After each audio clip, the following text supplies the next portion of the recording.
Yo, what's going down, everybody? It is Straight Out of Boston here, aka the King of Boston, and today we have episode 9 of the Detroit Pistons Association on NBA 2K13, and you can see we're getting the episode started off with a trade, but I'll get into that in a second. You can see in the Rising Stars Challenge we did have Kemba Walker, Brandon Knight, and Chandler Parsons both selected. Neither of them had particularly good games, but, you know, it was cool to see them get selected. I'm sure we'll get some training camp reward points for that at some point, or something like that. I don't know, but we also had Andre Drummond selected to the dunk contest, but I didn't play that, and I don't even know what he finished, to be quite honest, but I'm assuming it was like 4th. But yeah, it was cool though to see one of our guys get selected to the dunk contest. But you can see we're facing the Minnesota Timberwolves in this game, and we both are going to be wearing throwbacks. The Timberwolves are going to be wearing their Muskies throwbacks. We're wearing our like lime green Detroit Pistons, like 1990s throwbacks or something like that. I don't know, they're pretty terrible. But yeah, thought it'd be cool, kind of getting, after you do 3 or 4 straight games with the same uniforms, you gotta switch it up at some point. But yeah, this is going to be the 3rd to last regular season episode, I believe. And then we have 2 more after this. The next game is going to be against the Toronto Raptors. And then after that, it's going to be the last game of the season against the Brooklyn Nets, because I want to get into year 2 pretty quickly. So hopefully we can speed up the rebuilding process and all. But anyway, I'll talk about the Arnett-Moultrie trade quickly.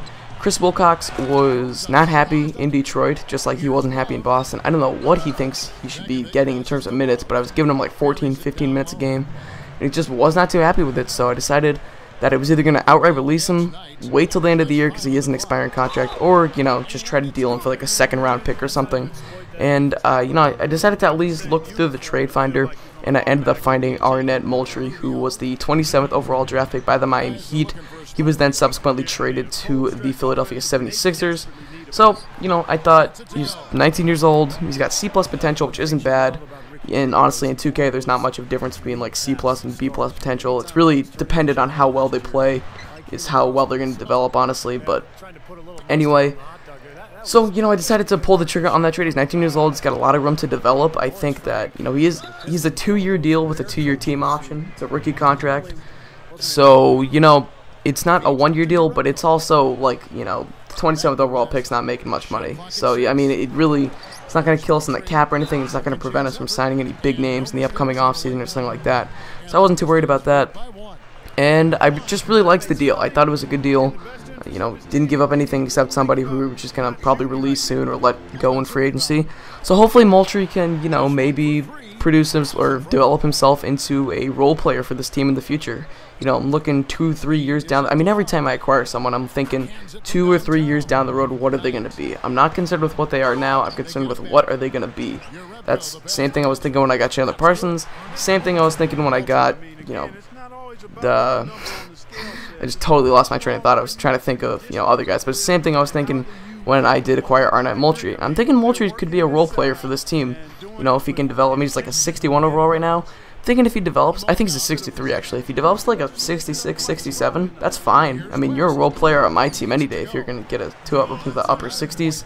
So, hopefully he will turn out to be good for us. But anyway, I do have a couple things I want to talk about. So I know I said a while back I was going to make a special like 1,000 subscriber video. And you see Corey Maggette is just popping threes out of your tits. It's a third of the game. But I did say that I was going to make a special video for 1,000 subscribers, and I'm still going to make that video. I originally was going to make it and post it yesterday, but I'm putting it off because I do have one other announcement I want to make, but I'm not going to announce it in this video because nothing's really finalized about it yet, so I don't want to announce it and then, something come up and, it doesn't happen or something like that. But, if everything goes according to plan, it's going to happen. So, anyway, that'll probably be up in the next week or 2. I'm going to try and do it on like a Saturday where a lot of you guys will see it because it is going to include a, big channel update. I'm just going to talk about my plans for the future and stuff. But anyway, so look forward to that, and you can you can see as we get into the gameplay here, we are up by 14 on the Minnesota Timberwolves. I did not expect to do this well against this team. You can see Jason Maxill getting the offensive rebound. He's going to get it stripped. Rubio outlet to Malcolm Lee, and Lee's going to drive in, and he's going to hit that little pull-up mid-range. Not really mid-range, but anyway, you see Delonte West getting work in. He's got 8 points after that bucket, looking to make it 9. We signed him at the end of the last video, and hopefully I'm not really expecting anything from him. I don't even think I'm going to re-sign him after this year. I just wanted the guy who could come in and kind of replace what we had with Johnny Flynn after Johnny Flynn was traded in the Chandler Parsons deal. So, that's all I was looking for in him, and he's turning out to be alright. You're going to see in the next game, which I already have recorded, he doesn't do quite as well, but, it is what it is. I'm not looking for anything out of him. I'm just looking for a guy who can spot Brandon Knight and Rodney Stuckey some minutes. So, I did, play kind of lower tier teams in the last 2 videos. I think it was like the Orlando Magic, and I can't remember the other team, but, we played like the Cavs at some point too, and it was just like, I decided I'd take on a bit more of a challenge, play a mid-tier team, kind of like the Minnesota Timberwolves. They're not too good. They're kind of in that phase where it's like, you're not rebuilding really, because you have a bunch of pieces, but you're not like a, you might not even be a playoff team, so they're kind of one of those mid-tier, in-between level teams. You can see Brandon Knight hits the mid-range jump shot there, which I'll actually have something to say about that in just a moment. But so yeah, I decided I would face kind of a mid-tier team, and the next game is going to be against the Raptors. That's kind of a similar team, and then the last game is going to be the last game of the year against the Brooklyn Nets. So I think they're first in the East actually at the point of recording this. So anyway, not in real life, but in this association. So the Brandon Knight mid-range shot, I actually want to talk about that quickly. He has like a 70. Well, I've developed it a little bit, but I think at this point it's up to a 70 from mid-range, even though he has like an 87 three-point shot. So I'm still trying to develop his mid-range shot. I've been developing Rodney Stuckey and Greg Monroe shooting as well, and I think coming up in like the month of April, I actually work on Chandler Parsons' shot a little bit because I would like to get that up. I've also been working on Mirza Teletovic. I've decided I'm gonna call it Teletovic. Pronounce it, I should say. So I'm working on Teletovic's rebounding, and that's pretty much it for developing. I'm not too keen on it because I wish there were drills where you could develop like inside scoring with Andre Drummond. I would really like to do that, but there are no drills like that. Sadly, you can see Lou Amundsen putting in work right now, getting the offensive board and puts it up and in. But the T-Wolves are still down 18 at this point, so we have this one really in control. Corey Maggette in the post. Watch this shot. It's going to be a D- shot quality with an early release, and he somehow got that to fall. When shots like that go in, you have everything working for you. And now Greg Monroe, quiet game from him so far. I'm not too worried about Greg Monroe as in terms of trying to get him buckets and stuff. He is what he is. I would like to develop him to becoming an elite power forward, but I think that season averages for one, when we sim, he puts up like 16 and 10, 16 and 9 or something like that. So he's going to develop nicely. And, when I play the games, I'm more concerned with trying to get the other guys buckets, not buckets. Trying to get the other guys shots, touches, stuff like that. I really want Drummond to develop more. I don't think he's going to develop quite like I want him to, which kind of sucks, but oh well. If he can get up into if he can go up 2 or 3 points, I would be happy with that. I'm not looking for a 4 or 5 overall jump from him, not yet. Hopefully he'll be that soon. I'm thinking about trading Drummond eventually when we get his trade value up a little bit, because he is kind of a project guy who's going to be a long-term type of thing.